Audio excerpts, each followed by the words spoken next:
신병 김 신고합니다. 2000년 10월으로 배치받았습니다. 충성! 나는 입대 후 훈련을 마치고 운이 좋게 입대 동기랑 같은 부대에 배치받게 되었다. 동기는 내가 있는 바로 옆 내무실로 배정받았고 아는 사람이 있어서 그런지 마음이 한결 편했다. 부대는 내무실마다 12명씩 있고 총 방은 8개였다. 내무실에 들어가자마자 오래된 간물대가 눈에 띄었다. 나는 철로 된 간물대를 생각했는데 나무로 된 간물대를 보니 신기했다. 페인트 칠을 여러 번 했는지 세월의 흔적이 고스란히 남아 있었다. 그리고 잠은 어느 군대와 같이 마룻바닥에서 모포를 덮고 자는 형식이었다. 그렇게 나의 군생활은 시작되었다.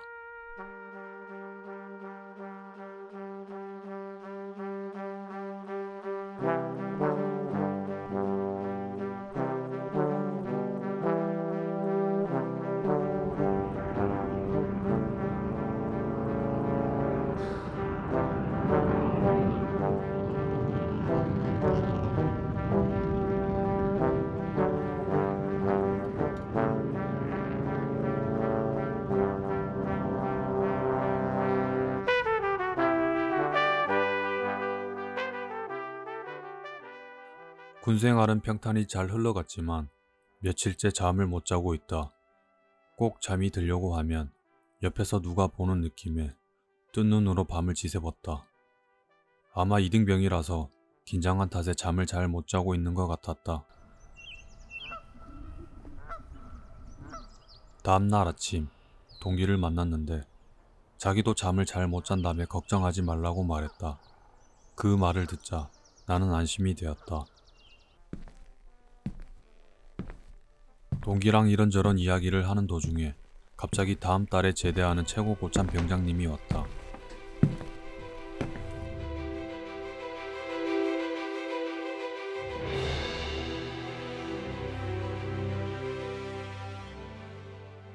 우린 너무 긴장한 탓에 크게 인사를 했다. 인사를 하고 나서 동기는 팔꿈치로 내 옆구리를 쿡쿡 찔렀다.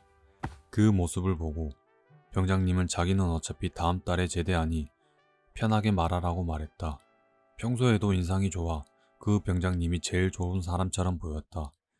그래서 나는 용기 내서 말했다. 병장님, 사실 저희가 동기랑 나는 밤마다 누가 쳐다보는 느낌에 잠을 잘 못 자고 있다고 고민을 털어놓았다. 그러자 병장님은 잠시 생각을 하다가 이야기를 하나 해주었다.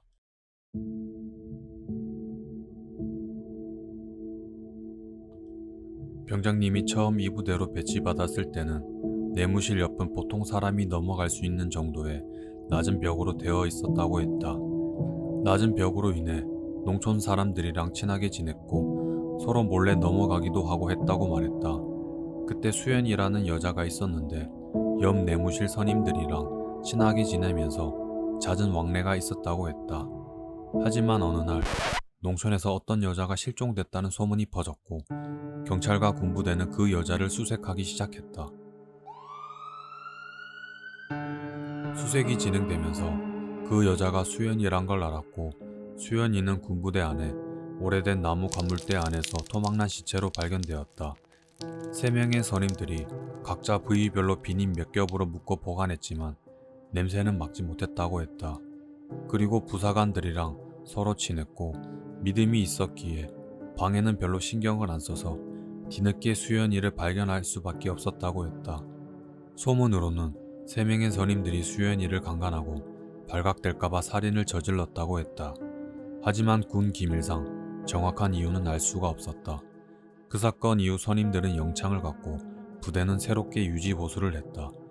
과거의 일을 지우듯이 새롭게 전체적으로 도색을 하고 벽도 높아졌으며 보안이 매우 엄격해졌다. 그리고 자연스럽게 이 사건은 모두의 기억 속에 사라졌다. 새로 들어온 사람들은 이 이야기를 전혀 모르고 있었다. 이렇게 병장님의 이야기가 끝이 나고 우리가 잠을 잘 못 잔다길래 예전 생각이 나서 얼떨결에 말해버렸다고 했다. 나는 솔직히 믿진 않았지만 이 이야기가 실제 있었던 일이라면 아직도 수연이가 있었던 관물대가 어디선가 사용되고 있다는 생각에 소름이 돋았다.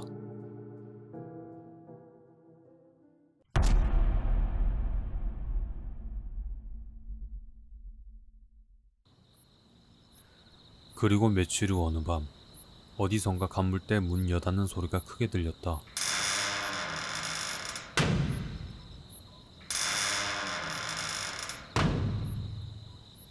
나는 놀라서 잠에서 깼지만 아무도 일어나지 않았다. 잘못 들었나 싶어서 다시 누워 모포를 얼굴까지 덮었었다. 잠시 뒤 간물대 여닫는 소리가 다시 들렸고 나는 조심히 일어나서 복도로 나갔다.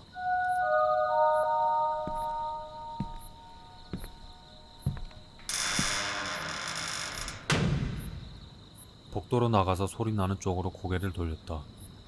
소리 나는 쪽은 옆방 동기가 있는 내무실이었다.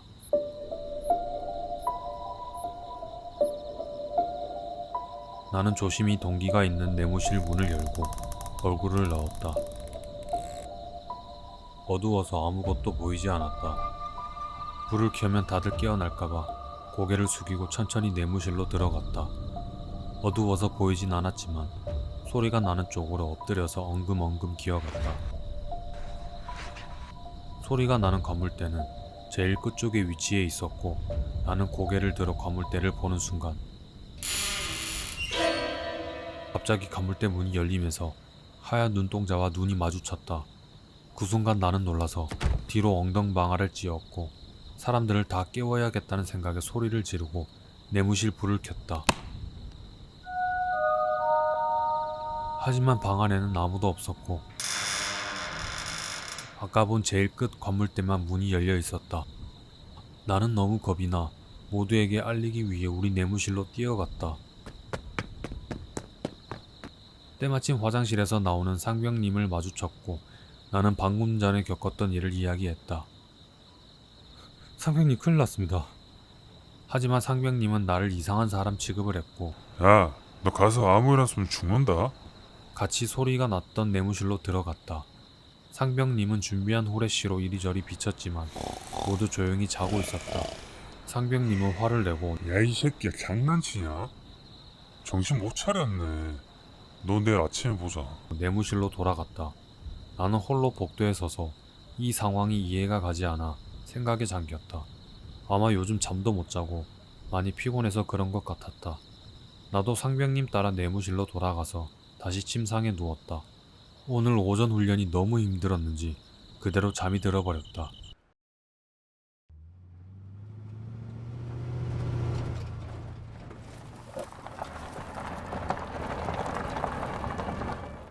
잠이 들고 얼마나 지났을까.